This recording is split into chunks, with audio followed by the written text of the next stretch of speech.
Here are the facts. Abraham Lincoln and John F. Kennedy are two of the most popular presidents in U.S. history. They were also both assassinated. Lincoln was shot in Ford's Theater in Washington, D.C. on April 14, 1865, by an actor named John Wilkes Booth. On November 22, 1963, Kennedy was assassinated in Dallas, Texas. While each of these tragic events altered the course of the nation, political assassinations are not an uncommon occurrence throughout the world. These deaths may be the inevitable result of a power shift, a coup d'etat, or scapegoating. But to some conspiracy theorists, the deaths of Lincoln and Kennedy aren't just disturbing, they are related. Here's where it gets crazy. Abraham Lincoln was elected to Congress in 1846. John Kennedy was elected to Congress in 1946. Abe Lincoln was elected president in 1860. John Kennedy was elected president in 1960. The names Lincoln and Kennedy both contain 7 letters. Both presidents were particularly concerned with civil rights. Both of the president's wives lost children while living in the White House. Both presidents were shot on a Friday in the head. President Lincoln's secretary was named Miss Kennedy. Kennedy's secretary was named Miss Lincoln. Both were assassinated by Southerners.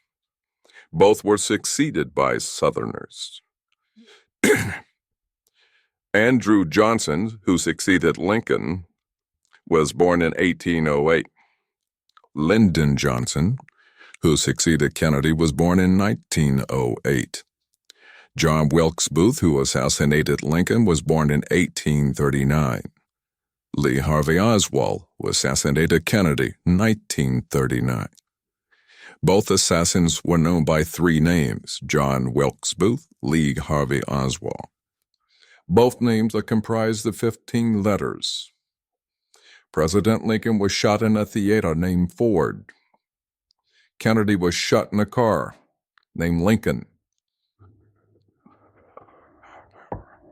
made by Ford. John Wilkes Booth ran to a theater and was caught in a warehouse. Oswald ran from a warehouse and was caught in a theater. Booth and Oswald were both assassinated before they could go to trial. And a week before Lincoln was shot, he was in Monroe, Maryland. A week before Kennedy was shot, he was with Marilyn Monroe. Crazy. Some conspiracy theorists believe that financial interest arranged for the assassination of these presidents. In Kennedy's case, they argue that he was murdered because of Executive Order 11110 from June 4, 1963, which authorized the U.S. Treasury to issue silver certificates and to coin standard silver dollars. To these conspiracies, the central issue here is that Kennedy was taking the power of creating cash from the Federal Reserve, which charges interest to the government when it issues currency. In Lincoln's case, David W. Balsinger and Charles E. Sellier, Jr. argued that he was shot, at least partially because of disagreements with international banking interest over the financing of the Civil War. Lincoln, allegedly rejecting the high interest rates set by the Bank of England and other financiers, worked with Congress to authorize the printing of greenbacks to pay for the war effort. Ultimately, according to these conspiracies, 2 U.S. presidents were killed for financial reasons as much as ideological differences. But could this actually be true?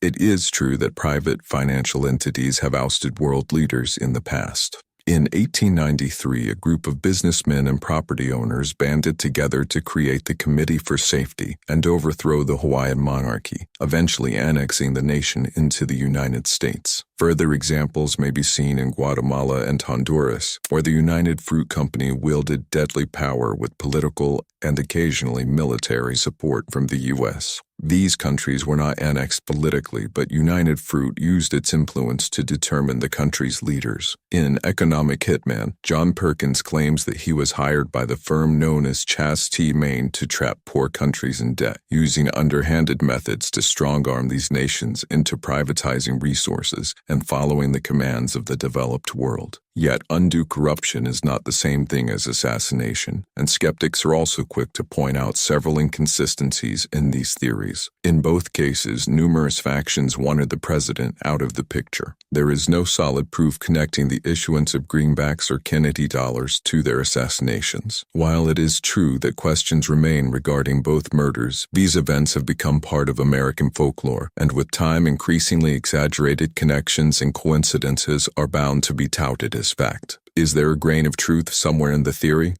Given that 4 of the 44 U.S. presidents have been assassinated, the fatality rate seems surprisingly high.